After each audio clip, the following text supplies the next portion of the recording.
Halo, kembali berjumpa dengan saya Maruntung Sihombing. Pada kesempatan kali ini, Bapak Ibu teman-teman, kita akan membahas tentang soal tes manajerial dan sosiokultural yang akan diujikan nanti untuk P3K ya.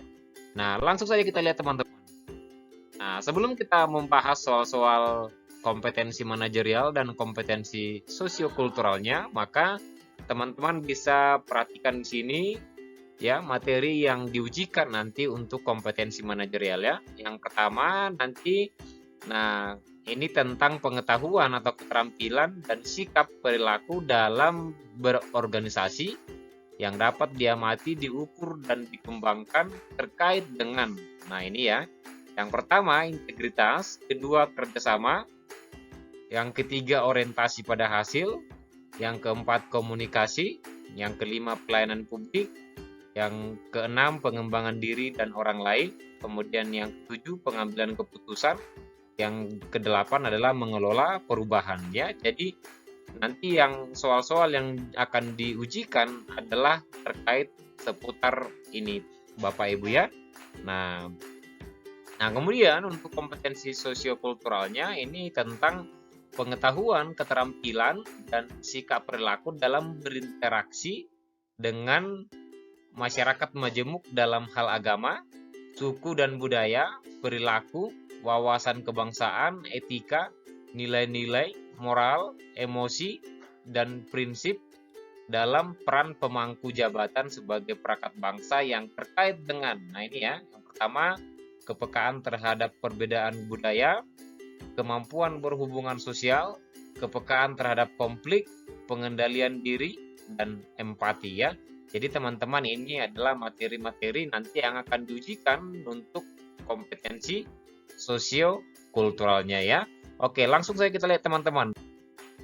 Nah, untuk rencana tesnya ini hanya sekedar gambaran saja untuk teman-teman semua Bapak Ibu ya.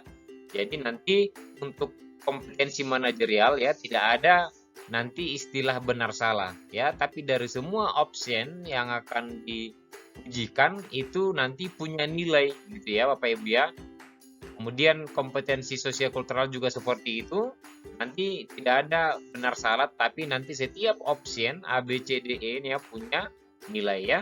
Sama dengan waktu saya mengikuti tes CPNS untuk tes kepribadian, TKP, di situ tidak ada istilah benar salah, tetapi nanti ada nilai maksimal setiap pilihan ya. Jadi itu yang perlu diperhatikan.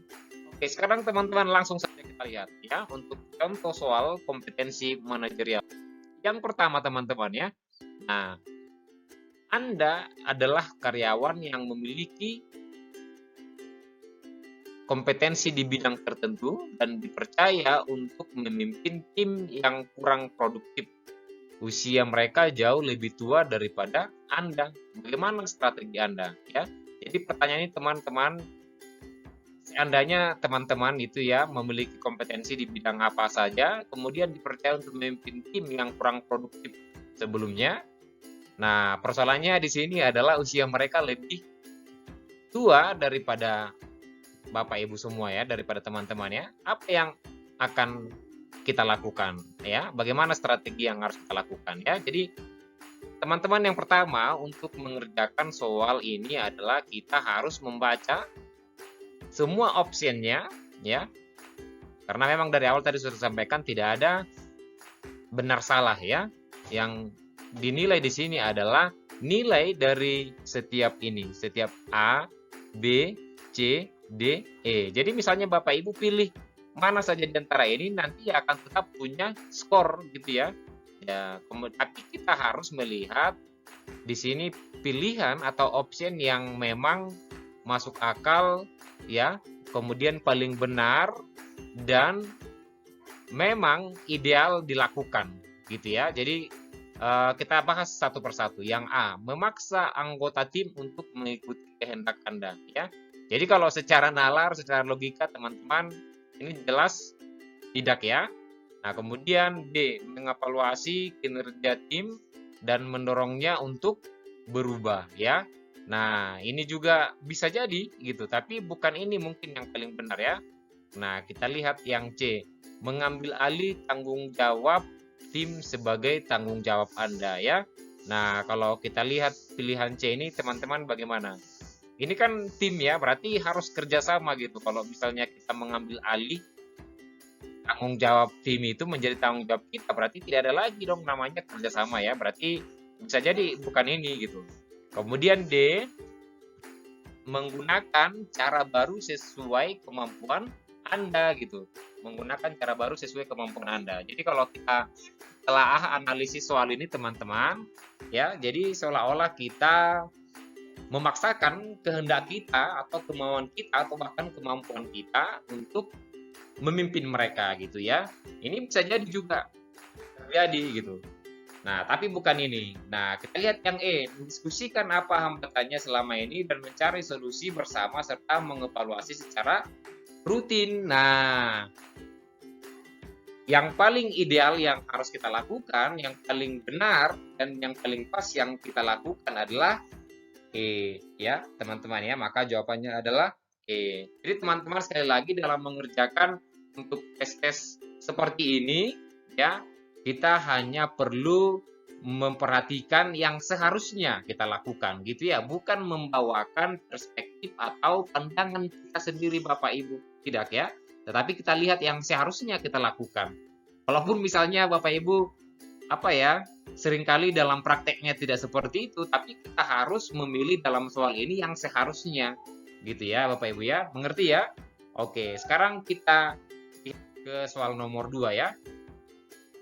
Saya baru saja dimutasikan ke unit lain yang sama sekali baru bagi saya. Sikap saya adalah, nah ini ya. Jadi teman-teman, Bapak Ibu misalnya dimutasikan ke unit lain yang sama sekali baru bagi kita, apa yang harus kita lakukan gitu ya? Sikap apa yang harus kita lakukan ya? Nah, cara yang pertama teman-teman seperti yang awal saya katakan, kita harus baca opsinya dulu ya. Tapi dengan cara cepat ya Bapak Ibu ya. Berusaha mempelajari dan memahami mekanisme kerja unit melalui rekan sejawat ya. Nah, berusaha mempelajari dan memahami mekanisme kerja unit melalui rekan sejawat ya. Nah, ini gimana kira-kira teman-teman ya? Bisa jadi pas ya, tapi kurang ideal menurut saya ya. Nah, yang B, berusaha memahami mekanisme kerja unit melalui arsip dan aturan kebijakan ya. Oke, sekarang kita lompat dulu ya C ya. Ini juga bisa pas juga ya B ya. Kita lihat C. Duduk-duduk dulu sambil ya. Nah, ini sambil ya teman-teman, maaf salah ketik ya, sambil menunggu perintah atasan ya. Nah, duduk-duduk dulu berarti ini jelas tidak ya Bapak Ibu ya, teman-teman ya. Nah, tapi mungkin ada yang memilih ini dalam praktek atau dalam realitasnya gitu ya. Kemudian D, mengamati proses pekerjaan yang dilakukan rekan sejawat ya. Jadi kita hanya mengamati ya. Ini bisa jadi gitu, tapi bukan ini nanti yang mendapat nilai skor yang tinggi gitu. Kita kan di sini mencari nilai yang skornya paling tinggi ya di antara opsi atau pilihan ini. Kemudian E, mengamati proses pekerjaan yang dilakukan rekan satu tim. Nah, ini juga hampir sama dengan D ya. Ini bukan yang ideal yang seharusnya kita lakukan. Maka yang paling benar adalah B ini teman-teman ya. B, berusaha memahami mekanisme kerja unit melalui arsip dan aturan kebijakan gitu ya.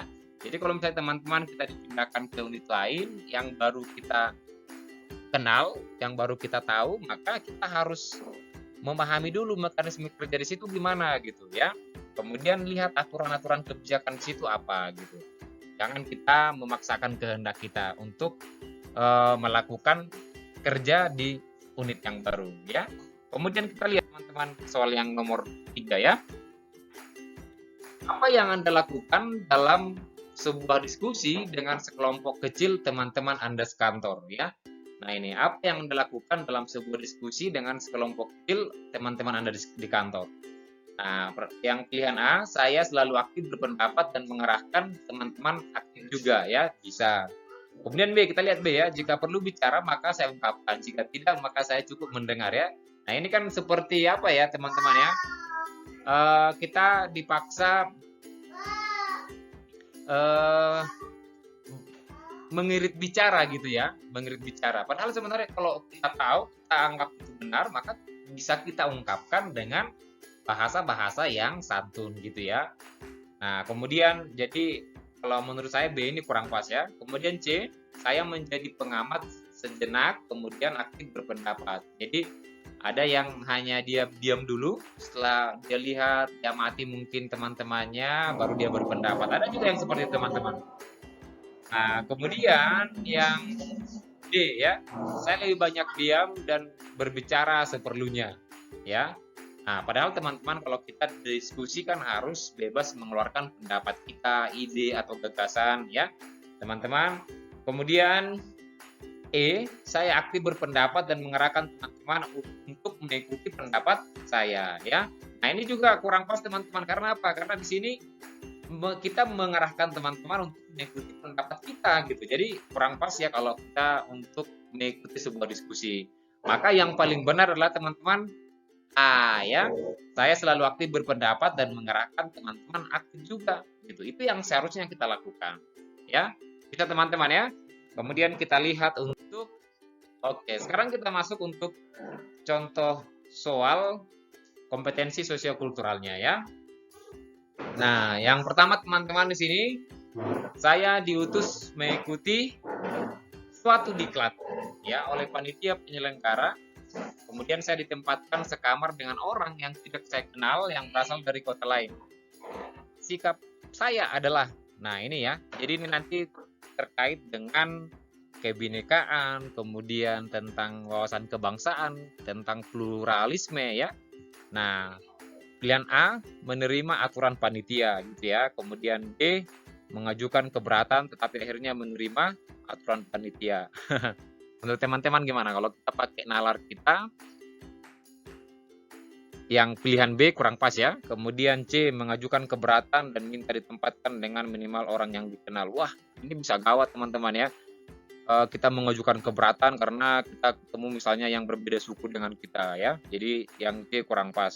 Kemudian D menerima aturan panitia dan berusaha mengenal dan memahami teman sekamar ya. Oke. Kemudian E protes keras dan minta ditempatkan sendiri saja. Wih, emang yang bikin kegiatan dia gitu ya. Menurut teman-teman mana yang paling benar? Iya, yang paling benar adalah D ya. Jadi menerima aturan panitia dan berusaha mengenal dan memahami teman sekamar ya. Oke, kita lanjut teman-teman. Ketika banyak anggota tim kerja Anda yang berbeda suku dengan Anda, maka Anda akan, nah ini ya. Jadi kalau misalnya kita punya tim kerja yang berbeda suku dengan kita, apa yang kita lakukan ya teman-teman? Yang pertama pilihannya di sini waspada dalam bersikap. Waspada macam itu gimana ya? Kemudian B bersikap toleran dan menghormati mereka. Oke ya. Kemudian C khawatir jika ucapan Anda dapat menyinggung mereka. Ini bisa juga ya.